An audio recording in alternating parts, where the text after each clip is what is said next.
Je ne sais pas si vous avez suivi, la gaieté lyrique des migrants a envahi la gaieté lyrique et le théâtre plutôt que d'appeler la police en disant « Mais dégagez !»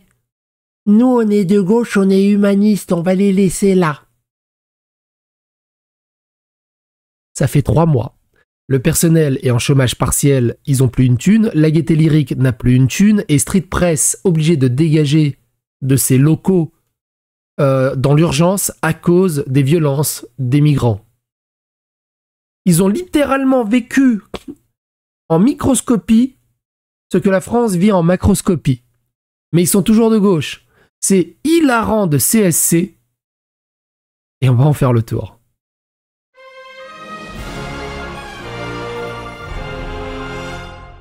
Attention, please. Alors, écoutez-moi ce truc. Attends, on va zoomer un tout petit peu. Voilà. La rédaction de Street Press contraint de quitter la gaieté lyrique à cause des migrants. Mercredi, on a appris qu'on avait 48 heures pour trouver de nouveaux bureaux. Déjà, pourquoi Street Press sont dans un théâtre? Ils n'ont pas leurs locaux. Je crois que c'est le bâtiment entier.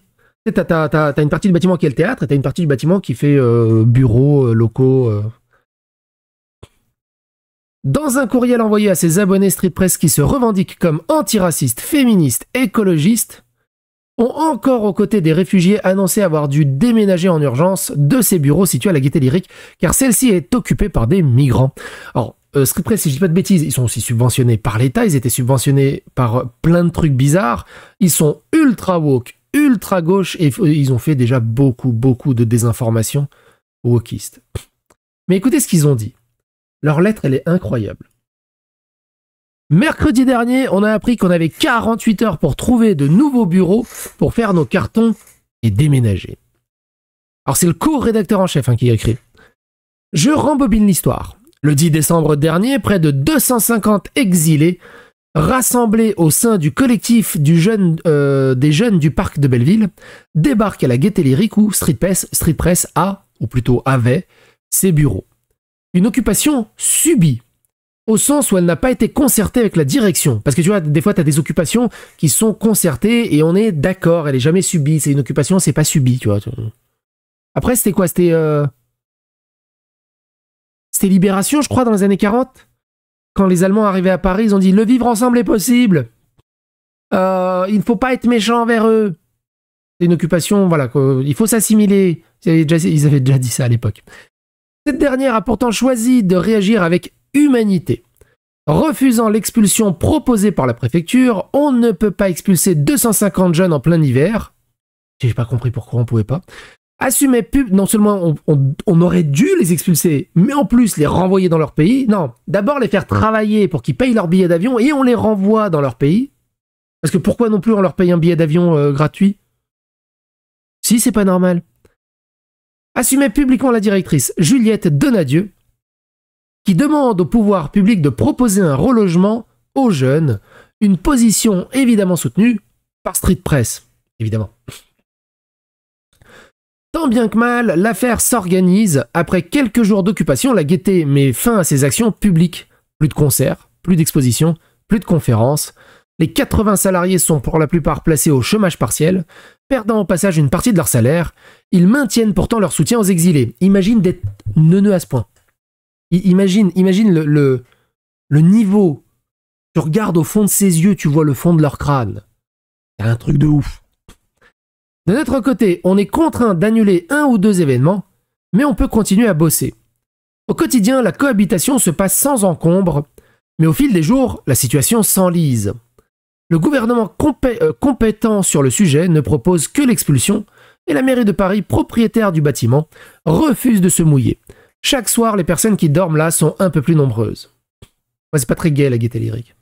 Imagine les locaux dans quel état ils sont. Le lieu n'est pas adapté. Pas de douche, à peine 2 points d'eau et une surface insuffisante. Enfin, c'est la gaieté lyrique qui a refusé de les expulser. Hein. Et maintenant, ils se plaignent. La nuit, la tension monte parfois entre les occupants. Bah, ils sont tous violents. C'est pas des ingénieurs et des médecins, hein, comme Street Press nous dit. Ouais, les migrants, c'est tous des ingénieurs et des médecins, ils veulent une vie meilleure. Et là, quand ils vivent avec eux à moins de 10 mètres, d'un coup, ils voient c'est quoi. Mais non, ils continuent à jouer les aveugles. C'est un truc de ouf. La tension monte parfois entre les occupants. Un soir, un incendie se déclare dans les sanitaires, mettant en danger la vie des exilés.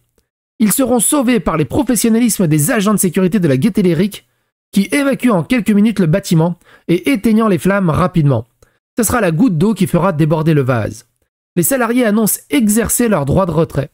Ils assument depuis plus de 80 jours un rôle qui n'est pas le leur. Mais cette fois-ci, ils estiment ne plus pouvoir assurer la sécurité des uns et des autres. Incroyable, t'es entouré de migrants, tu n'arrives plus à assurer la sécurité. Et tu voudrais que ces migrants vivent dans notre société. Et nous grand remplacent. Mais cette fois, ils estiment ne plus pouvoir assurer la sécurité, et leur propre sécurité.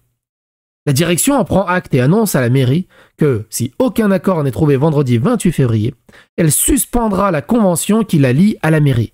Cette dernière devra alors, qu'elle le veuille ou non, se mouiller. Après de longues heures de négociations, la mairie va finalement accepter de prendre en charge la sécurité du bâtiment, mais pas plus.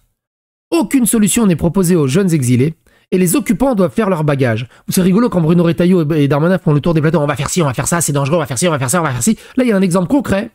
Ils font rien. Ça fait 80 jours, ça fait 3 mois. Ils font rien. Ils font rien. T'as des centaines... Bruno Retailleau, il t'explique qu'il a une liste de plusieurs centaines d'Algériens nocifs et dangereux à virer. Ils n'arrivent pas à en virer un seul. Et de l'autre côté, ils disent « On va faire la guerre à l'Ukraine. On va réarmer l'Europe. » Gros, t'arrives même pas à enlever un point de deal sur une cité. Et tu veux sauver l'Europe?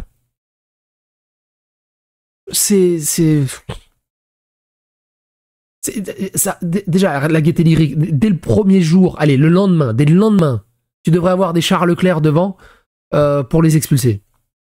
Dans un pays normal. Mais bon. Quant aux salariés toujours au chômage partiel, leur avenir reste plus qu'incertain.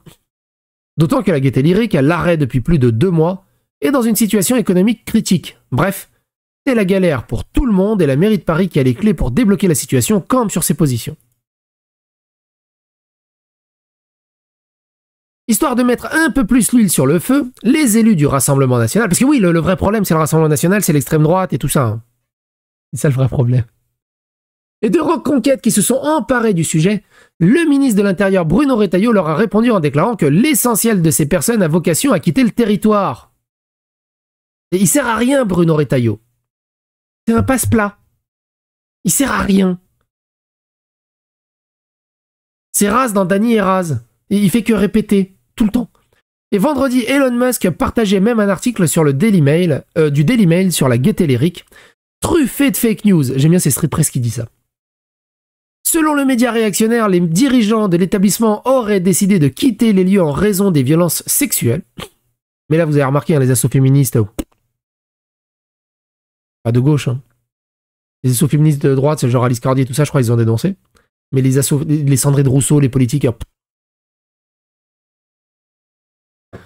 C'est en réalité, on l'a vu, un départ de feu dans le bâtiment qui a poussé les salariés de la Gaieté Lyrique à exercer leur droit de retrait. Mais qu'importe la vérité, l'essentiel pour eux, c'est de donner corps à la propagande raciste. Il y a heureusement quelques bonnes nouvelles. Des militants qui s'engagent aux côtés des exilés, des artistes et des associations culturelles qui soutiennent la Gaieté Lyrique, les copains de Grunt et le rappeur Ben PLG. Qui ces gens? Qui reversent les bénéfices de leur première date de leur mini-tournée pirate pour la culture aux salariés et aux occupants de la salle. Bref, une France ouverte qui se mobilise. Wouhou. Ah, t'es soutenu par un rappeur, moi j'aurais peur. Et nous, Street Press a, de son côté, déménagé dans l'urgence. On a pu sous-louer en urgence des bureaux à une association parisienne. Alors, ils font de la sous-location. C'est pas interdit aussi la sous-location, c'est autorisé à certaines conditions, je crois. Mais pourquoi ils sont pas restés avec leurs copains? Ils passent leur temps à dire il faut les aider, il faut les aider, il faut les aider. Vous vivez avec eux? C'est le moment ou jamais de démontrer qu'il n'y a aucun souci et que c'est génial. Pourquoi vous vous barrez? Pourquoi vous dites pas pourquoi vous vous barrez? On a pu sous-louer en urgence des bureaux à une association parisienne, merci à eux. Et on a stocké dans un box une partie de notre matériel dans l'attente d'y voir plus clair. Mathieu Mollard. Le mec qui s'appelle Mollard. Co-rédacteur en chef, vous voulez soutenir Street Press? Ce déménagement nous a fait prendre un peu de retard dans notre travail, mais on a aussi engendré plusieurs milliers d'euros de dépenses supplémentaires. Je vous le rappelle qu'ils sont soutenus par des millionnaires ou des milliardaires. Ça va. Plusieurs milliers d'euros de dépenses supplémentaires, location d'un box de stockage et 2 camionnettes et de nouveaux bureaux. Street Press vit d'abord grâce à vos dons. Vous pouvez nous soutenir ici. Mais ils sont pas subventionnés ou financés, j'ai pas une connerie comme ça. Tu pourrais me lister les soutiens et subventions de Street Press? Il n'y a pas un milliardaire dans le coin aussi? On va demander à ChatGPT voir ce qu'il en pense.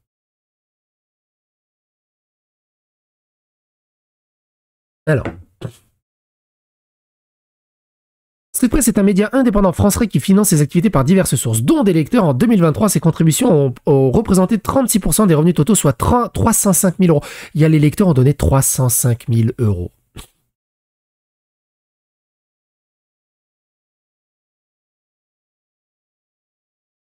La gauche, ça paye. Subventions publiques et mécénat. Ces aides ont constitué 37% du financement en 2023, totalisant 310 000 euros. Parmi soutiens, Street Press a reçu 66 000 euros d'aide au pluralisme de la ministère de la Culture. Ah oui, l'aide au pluralisme. C'est-à-dire qu'on ferme TPMP, tout ce qui est de droite. Le pluralisme est interdit. Mais attention, pour Street Press, qui est d'ultra-gauche, woke, et qui désinforme dessus, c'est de l'aide au pluralisme. Vous voulez du pluralisme? Le ministère de la Culture, vous pouvez me financer moi aussi. Hein, j'apporte un son de cloche qui n'est pas beaucoup entendu sur les réseaux sociaux. Parce que il est où le pluralisme chez Street Press? T'allumes n'importe quelle télé quotidien, LCI, tout ça, t'entends ce qu'ils disent. Il est où le pluralisme? De plus, en 2016-2023, le média a bénéficié de 350 000 euros de l'Open Society Foundation, une organisation fondée par le milliardaire George Soros. Encore lui! On va pas refaire le palmarès de George Soros. C'est un peu ce qui tue les films, les séries, les jeux vidéo, BlackRock, tout le bazar. Ce studio interne produit... Alors, Studio Street Prod, ce studio interne produit des vidéos pour d'autres médias ou ONG, générant 12% des revenus, soit 102 000 euros. Et des revenus annexes. Il inclut des reprises sur amortissement et des transferts de charges et d'autres produits représentant 6% des revenus, soit 50 000 euros. En ce qui concerne la présence du milliardaire pour le soutien de Street Press, le média a reçu du financement de l'Open Society, fondé par George Soros. Voilà. Ils ont besoin de votre soutien, soi-disant. Pathétique.